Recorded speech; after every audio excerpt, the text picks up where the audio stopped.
पिछले 10 सालों की उपलब्धि बस इतनी रही कि एक शिक्षा परीक्षा माफिया का जन्म हुआ।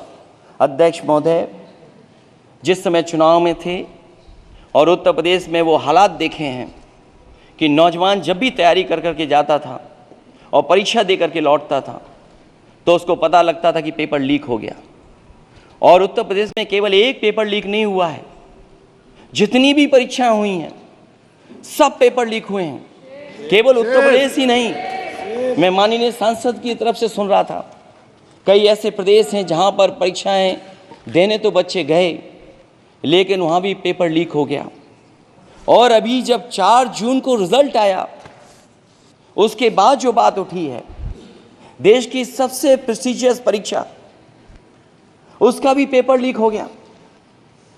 और आखिरकार ये पेपर लीक हो क्यों रहा है? सच्चाई तो ये है कि ये सरकार पेपर लीक इसलिए करा रही है कि सरकार नौकरी नहीं देना चाहती, रोजगार नहीं देना चाहती, उन नौजवानों का भविष्य नहीं बनने देना चाहती। अध्यक्ष महोदय, राष्ट्रपति जी के अभिभाषण में अग्निवीर को लेकर के जो चिंता विपक्ष की थी और देश के नौजवानों की थी, वो चिंता वैसी की वैसी बनी है।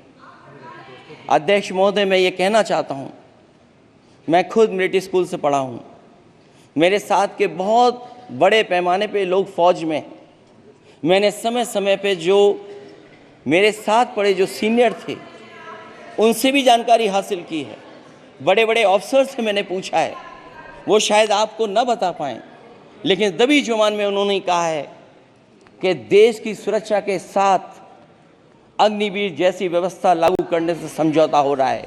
अध्यक्ष महोदय, किसी भी देश की सबसे बड़ी प्राथमिकता अगर कोई है तो वो देश की सीमाओं की सुरक्षा है। अग्निवीर जैसी व्यवस्था से कभी संभव नहीं है। अध्यक्ष महोदय, हम अग्निवीर व्यवस्था को कभी स्वीकार नहीं कर सकते हैं। आज नहीं कल, कल नहीं बाद में, जब कभी भी सत्ता में इंडिया गठबंधन आएगा, अग्निवीर व्यवस्था हमेशा हमेशा के लिए खत्म हो जाएगी।